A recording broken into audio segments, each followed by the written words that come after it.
আপনি কি জানেন দুনিয়ায় কিছু মানুষ জীবিত থেকেও মৃত?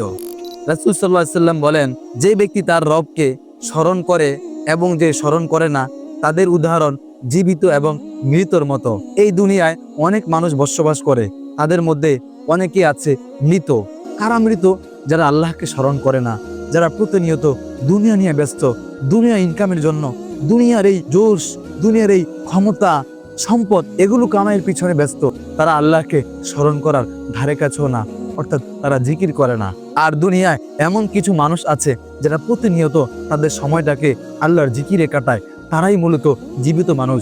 রাসূল সাল্লাল্লাহু আলাইহি সাল্লাম এই হাদিসের মাধ্যমে এটাই বুঝিয়েছেন যে যারা আল্লাহকে স্মরণ করে আল্লাহর জিকিরে তার মূল্যবান সময়টাকে কাটায়, তারাই মূলত জীবিত মানুষ।